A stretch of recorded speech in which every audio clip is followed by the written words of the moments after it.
अस्सलाम वालेकुम। उम्मीद है कि तमाम स्टूडेंट्स खैरियत से होंगे और अपने एग्जाम्स की प्रिपरेशन कर रहे होंगे। आज की मैं आपके साथ 10th क्लास इंग्लिश का पेपर पैटर्न पेयरिंग स्कीम को डिस्कस करूंगा। वीडियो को कंप्लीट एंड तक लास्ट में देखें ताकि आपको तमाम की तमाम चीजों की समझ आ सके। और वीडियो शुरू करने से पहले अगर आपने मेरे चैनल को भी सब्सक्राइब नहीं किया तो सब्सक्राइब पहले लाजमी कर लें और बेल आइकन को जरूर प्रेस कर लें ताकि इस तरह की वीडियोस का नोटिफिकेशन आपको बरुख मिलता रहे। जी स्टूडेंट्स, आज फिर हम 10th क्लास इंग्लिश का पेपर पैटर्न डिस्कस करेंगे। यहाँ पर आपके व्हाइट बोर्ड के ऊपर यहाँ पर आप शो हो रहा है, तमाम मैंने चीजें यहाँ पर लिखी हैं और अब इसको जो है मैं एक्सप्लेन करता हूँ। सबसे पहले हमारे पास जो फर्स्ट क्वेश्चन आता है, हमारे पास क्वेश्चन नंबर 1 एमसीक्यूज का होता है और यहाँ पर क्या है, इसके 4 पार्ट्स होते हैं टोटल हमारे पास। और जो फर्स्ट पार्ट है choose correct form of verb आते हैं, ठीक है, और 5 मार्क्स के ये होते हैं, ठीक है। और ऐसा नहीं है कि आपका जो भी पेपर है वो आउट ऑफ सिलेबस आएगा इंग्लिश के अंदर, ऐसा बिल्कुल भी नहीं है। आपकी जो करेक्ट फॉर्म्स ऑफ वर्ब है ये भी आपके सिलेबस में से ही पूछे जाएंगे। तो कौन से बुक में से पूछे जाएंगे? जो आपकी इंग्लिश कंपोजिशन की बुक है या इंग्लिश ग्रामर बुक है उसके ऊपर आपने जाकर देखना है लाजमी, पेज नंबर 161 टू 166 उसी में से आपकी जो सही करेक्ट फॉर्म्स ऑफ वर्ब पूछे जाएंगे। कोई ऐसा नहीं होता कि आपका आउट ऑफ सिलेबस पेपर पूछा जाता है। करेक्शन ऑफ स्पेलिंग्स है या आपकी पंजाब टेक्स्ट बुक है जो उनसी, उसमें से पूछे जाएंगे। और इसी तरह करेक्ट मीनिंग यानी कि सिनोनिम्स वगैरह हैं तो ये भी आपके पंजाब टेक्स्ट बुक के अंदर से पूछे जाएंगे और ये 5 मार्क्स के होते हैं और ये 4 मार्क्स का होता है, ठीक है।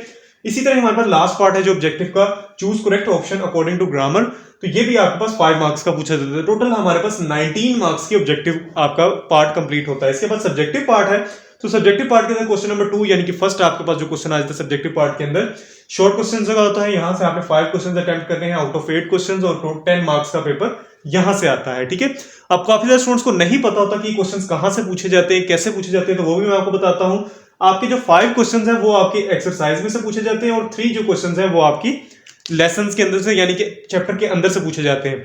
यानी कि अगर आप एक्सरसाइज के क्वेश्चंस अच्छे से तैयार कर लेते हैं तमाम के तमाम चैप्टर्स के, तो आपको बिल्कुल भी आपको मसला नहीं होगा इस पार्ट के अंदर और आप 5 क्वेश्चन अटेम्प्ट कर लेंगे। इसी तरह क्वेश्चन नंबर 3 की बात कर लेते हैं, ट्रांसलेशन पैराग्राफ्स हैं इनटू उर्दू, 8 मार्क्स का ये पेपर होता है यहां से और ये भी आपकी बुक के अंदर से पूछा जाता है, आउट ऑफ सिलेबस नहीं आता। इसके अलावा क्वेश्चन नंबर 4 समरी का है, ठीक है, तो समरी आपने लाजमी अटेम्प्ट करनी। वैसे चॉइस होती है स्टैंजा के अंदर और समरी के अंदर, आप समरी अटेम्प्ट करें, 5 मार्क्स का ये वाला पेपर होगा यहां से। इसी तरह क्वेश्चन नंबर 5 की बात कर ले तो आपके पास ऐसे है, पैराग्राफ है, 3 आएंगे और आपने एक अटेम्प्ट करना है। तो कोशिश ये करें कि आप ऐसे वाला अटेम्प्ट करें, यहाँ पे मार्क्स थोड़े डिडक्ट होते हैं, ठीक है। तो आपने ऐसे को अटेम्प्ट करना है और ऐसे अटेम्प्ट करेंगे तो बहुत अच्छा ये होगा, इंप्रेशन पड़ेगा कि आपके मार्क्स मैक्सिमम आएंगे। और यहाँ पर जो बात हो वाली है वो है 15 मार्क्स का पेपर यहां से पूछा जाएगा और ये आपके पेपर के अंदर काफी ज्यादा इंपॉर्टेंट सेक्शन है, इसको आपने बहुत अच्छे से तैयार करना है। मैं इंपॉर्टेंट एसएस भी बताऊंगा अपनी वीडियोस के अंदर, आपने वो लाजमी अच्छे से तैयार कर लेना है। क्वेश्चन नंबर 6 की बात कर ले तो हमारे पास डायरेक्ट इनडायरेक्ट आ जाते हैं। आपके पास 5 मार्क्स का यहां से पेपर पूछा जाता है और ये भी नहीं है कि ये आपके जो आउट ऑफ सिलेबस पूछा जाता है। इंग्लिश ग्रामर कंपोजिशन है हमारे पास, इसके अंदर पेज नंबर 169 टू 175 आपसे पूछा जाता है, इसको आपने अच्छे से तैयार कर लेना है। क्वेश्चन नंबर 7 यानी कि सेकंड लास्ट क्वेश्चन है हमारे पास, पेयर ऑफ वर्ड्स आपके पास आते हैं 5 मार्क्स के।